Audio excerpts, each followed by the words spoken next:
There's no feeling more intense than starting over. If you deleted your homework the day before it was due, as I have, or if you left your wallet at home and you have to go back after spending an hour in the commute. If you won some money at the casino and then put all your winnings on red but it came up black. If you got your best shirt dry cleaned before a wedding and then immediately dropped food on it. If you won an argument with a friend and then later discovered that they just returned to their original view. Starting over is harder than starting up. If you're not ready for that, like if you've already had a bad day, then what you're about to go through might be too much. Feel free to go away and come back. I'll be here. Alright, thanks for coming with me on this trip. I'll understand if you have to take a break at any point. Just find a safe place to stop and quit the game. And don't worry, I'll save your progress, always. Even your mistakes. This game is a homage to a free game that came out in 2002, titled Sexy Hiking. The author of that game was Jazzuo, a mysterious Czech designer who was known at the time as the father of B games. And B games are rough assemblages of found objects.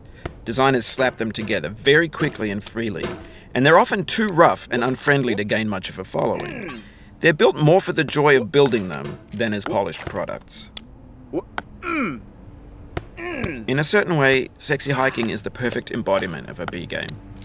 It's built almost entirely out of found and recycled parts, and it's one of the most unusual and unfriendly games of its time. In it, your task is simply to drag yourself up a mountain with a hammer.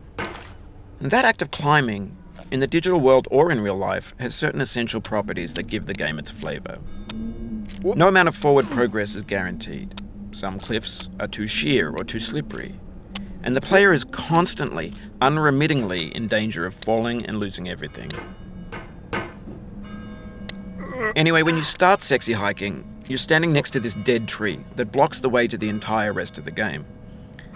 It might take you an hour to get over that tree, and a lot of people never got past it. You prod and you poke at it, exploring the limits of your reach and your strength, trying to find a way up and over. And there's a sense of truth in that lack of compromise.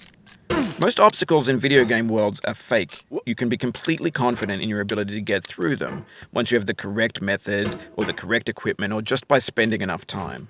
In that sense, every pixelated obstacle in Sexy Hiking is real. The obstacles in Sexy Hiking are unyielding, and that makes the game uniquely frustrating. But I'm not sure Jazzuo intended to make a frustrating game. The frustration is just essential to the act of climbing, and it's authentic to the process of building a game about climbing. A funny thing happened to me as I was building this mountain. I'd have an idea for a new obstacle, and I'd build it, test it, and it would usually turn out to be unreasonably hard. But I couldn't bring myself to make it easier. It already felt like my inability to get past the new obstacle was my fault as a player rather than as a builder. Imaginary mountains build themselves from our efforts to climb them, and it's our repeated attempts to reach the summit that turns those mountains into something real. When you're building a video game world, you're building with ideas, and that can be like working with quickset cement. You mold your ideas into a certain shape that can be played with, and in the process of playing with them, they begin to harden and set until they're immutable, like rock. And at that point, you can't change the world. Not without breaking it into pieces and starting fresh with new ideas. For years now, people have been predicting that games would soon be made out of prefabricated objects, bought in a store and assembled into a world. And for the most part, that hasn't happened, because the objects in the stores are trash. I don't mean they look bad or that they're badly made, although a lot of them are. I mean they're trash in the way that food becomes trash as soon as you put it in the sink. Things are made to be consumed and used in a certain context, and once the moment is gone, they transform into garbage. In the context of technology, those moments pass by in seconds. Over time, we've poured more and more refuse into this vast digital landfill that we call the internet. It now vastly outnumbers and outweighs the things that are fresh and untainted and unused.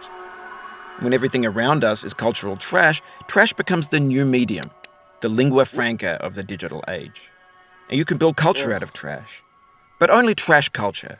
B games, B movies, B music, B philosophy.